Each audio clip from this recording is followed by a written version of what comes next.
What's up, guys? Let's talk about this 13 BMW X5 all-wheel drive. It's a 3.0 bulletproof straight six that I love. I think I did a video on the front diff for the axle carrier removal, and at the end of the day, what I was really R&R here is the oil pan gasket. I've seen a lot of leaks on the 3.0, small leaks. I never seen one. I never replaced the oil pan gasket before, Just usually, let's use a small leak, what I'm getting at. This one was pretty bad, and his undercover was soaked. He came from another shop and knocked it out.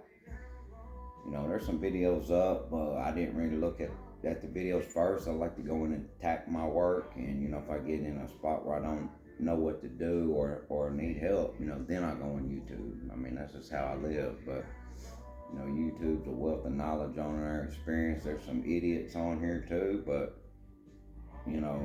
ultimately, when I got in there trying to get the oil pan out to replace the gasket, there just wasn't no way. On these all-wheel drives, the subframe and the rack and pinion is blocking you from removing the oil pan. I'm saying, you guys trying to do it on the garage floor with jack stands and stuff, we're gonna have fun, on these all-wheel drives. So I ended up having to drop the subframe down. I didn't set it on the floor, but I dropped it down on the transmission jack by myself, low enough to get the oil pan out, clean it up, and I'm back together. So, it turned out several day process. I priced the job too low. If you're going to do these 13 and up, I don't know what years exactly it's going to be. 01 and up is saying it was off the all-wheel drive X series. You guys know all the M52 and chassis numbers and all that, and I don't.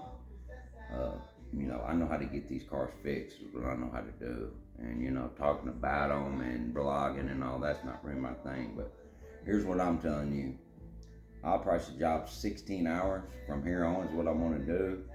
If you need to replace the oil pan gasket or remove the oil pan for whatever reason it is, plan on dropping the subframe first, right off the gate, drop it. Because anything else you do is a waste of time. I tried everything in the world. I usually set a screw jack on the bell housing, right under where that rubber plug is. I usually set a screw jack there, raise up, like say on the N20s, N22 for the timing, and I've had them up on the screw jack on the bell housing. I never had a 3.0 like that up like I did on this one, and the bell housing held it. I'm always worried that I'm gonna crack a transmission with all that weight. The force on I never really even cared, but the first time, I was iffy about doing it. But I had this 3.0 up to where it hits.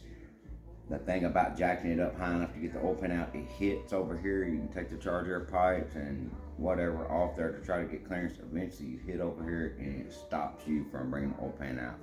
The way they designed the subframe, the way they designed this whole car, I'm gonna say, is not acceptable, and but it's gonna be a moneymaker moving forward. 16 hours I'm putting oil pan gasket on. I don't care if they want to do it or not. So front diff for the axle carrier, I got another video, but on the older ones you get a roaring noise, and have to replace those. On these newer ones, you can't just jack it up off the motor mounts and prise it over and drop it out. My other video, I told how I got mine out. Those the subframe down a little bit. I actually think before I dropped the subframe, I jacked the motor up, took the motor mount off on the left side, jacked the motor up, pushed it over a little bit, and brung it out the back, out the subframe and down. So it will fit out that way, but it won't come out the way the older X's. I would drop them out the bottom, and there's videos out there showing pry it over, drop it down. That's how I found out. I mean, I didn't design that removal setup, but oil pan gasket, I probably 16 to 18. That's what it's going to take you.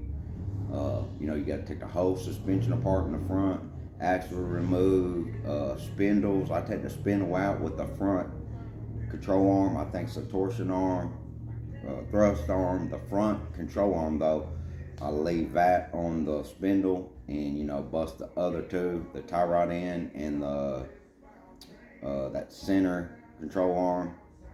Bust those off the spindle and then take it out. It's out of the way. It's the best way. So that's what it be like. You know what I'm saying? Have a good weekend. W.